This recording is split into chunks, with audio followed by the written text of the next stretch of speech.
Middle east में पिछले करीब 1.5 साल से जारी जंग जल्द खत्म हो सकती है खबर सामने आई है।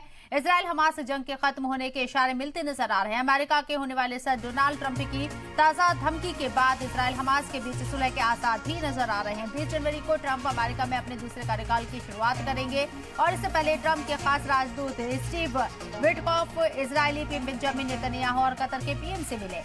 इसी कड़ी में अब ये खबर सामने आ रही है कि समझौते पर बातचीत के लिए इजराइल के खुफिया एजेंसी मोसाद के चीफ कतर जाने वाले हैं। इजराइल की पीएम बेंजामिन नेतन्याहू कतर के ऑफिस ने यहां शनिचर को ये जानकारी दी और ट्रंप यहां समझौता कराएंगे। अमेरिका इस बात का दबाव बना रहा है कि 20 जनवरी को सदर डोनाल्ड ट्रंप के ओथ सेरेमनी से पहले एक समझौता हो जाए। बार्नियर की उपस्थिति का मतलब ये है कि इसमें इजराइल के वो उच्च अधिकारी इस प्रक्रिया में शामिल हैं जिन्हें इस समझौते पर हस्ताक्षर करना है।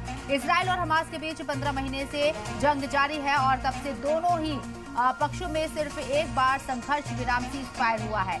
अमेरिका, मिस्र और कतर की मीडिएटर भूमिका निभाने के बाद दोनों पक्षों के बीच कई बातचीत बेनतीजा रही है और इसके अलावा इजराइल की आंतरिक सुरक्षा एजेंसी शिन बेट के चीफ और सैन्य और राजनीतिक सलाहकारों को भी कतर भेजा जा रहा है। स्टीव विटकॉफ पर समझौते की जिम्मेदारी है। नेतन्याहू के ऑफिस ने कहा है कि ये निर्णय इजरायली रक्षा मंत्री, सुरक्षा प्रमुखों और निवर्तमान और नए अमेरिकी प्रशासन की तरफ से वार्ताकारों के साथ बैठक के बाद लिया गया।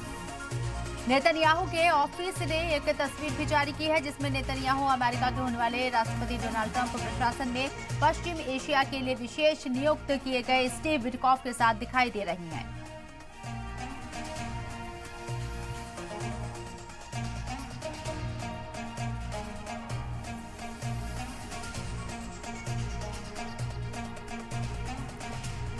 तो आपको बता दें कि जल्द यहां समझौता हो सकता है, इसके इशारे मिलने शुरू हो गए हैं। जिस तरीके से यहां पर दावा किया जा रहा है और डोनाल्ड ट्रंप की तकरीब से ओथ सेरेमनी की तकरीब से पहले ही समझौता हो, ऐसी उम्मीद जाहिर की जा रही है। हालांकि जिस तरीके से इजराइल और हमास के बीच में अब तक जो मीटिंग्स हुई हैं वो बेनतीजा रही हैं, लेकिन अब जो एक मुआहदा होने जा रहा है, ये समझौता होने जा रहा है जिसके इशारे बार बार मिल रहे हैं। अगर ये हो जाता है तो ये दूसरी मर्तबा ऐसा होगा जब सीज फायर होगा या किसी तरह का कोई फैसला, कोई समझौता हमास और इजराइल के बीच होगा। अगर ऐसा होता है तो वाज़ेह रही कि डोनाल्ड ट्रंप ने खुले तौर पर यहां पर धमकी दी थी कि हमास जो है पूरी तरीके से यहां इजराइल के साथ समझौता करे। अगर ऐसा नहीं होता है तो उनके सदर ओहदे की ओथ लेने के बाद मिडिल ईस्ट के ऊपर वो कहर बनकर टूटेंगे। ये एक धमकी थी और इजराइल लगातार यहां पर वाज़ेह कर रहा है कि वो हमास के साथ बातचीत उसने की है, लेकिन हमास उस बातचीत को आगे नहीं बढ़ा रहा है, शर्तें लगाए जा रहे हैं। दूसरी तरफ हमास का कहना है कि इजराइल समझौता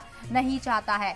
डोनाल्ड ट्रंप जहां धमकी भरे लहजे में पहले ही अपनी बात से लोगों को आगाह कर चुके हैं मिडिल ईस्ट के क्राइसिस को लेकर, तो दूसरी तरफ जो बाइडेन जाते जाते अपने दौरे इख्तिदार में ये तमगा हासिल करना चाहते हैं कि उन्होंने समझौता करा दिया। हालांकि लास्ट अक्टूबर के महीने से यानी कि पिछले साल 7 अक्टूबर को जो अटैक हुआ तो उसके बाद ये जंग शुरू हुई थी, उसके बाद से अमेरिका सिर्फ एक मर्तबा सीज फायर करवा पाया है, या ये कहें कि जो कोशिशें हुई है उसमें सिर्फ एक बार सीज फायर हुआ। उसके बाद से अमेरिका धराशायी होता हुआ आया। जो बाइडेन की जो लीडरशिप थी वो इस क्राइसिस से नहीं निकल पाए, उल्टा उनके ऊपर इल्जाम लगते हैं कि उनके जरिए ही इस पूरे क्राइसिस को पैदा किया गया। उनके दौरे इख्तिदार में ही इतनी बड़ी ये जंग शुरू हुई और अब ट्रंप 20 तारीख को ओथ सेरेमनी जब उनकी होने जा रही है उससे पहले उन्होंने आगाह कर दिया, चेतावनी दी धमकी भरे लहजे में कि अगर हमास और इजराइल के बीच में समझौता नहीं होता है, बंधकों को रिहा नहीं किया जाता है, तो मिडिल ईस्ट के ऊपर वो कहर बनकर टूटेंगे।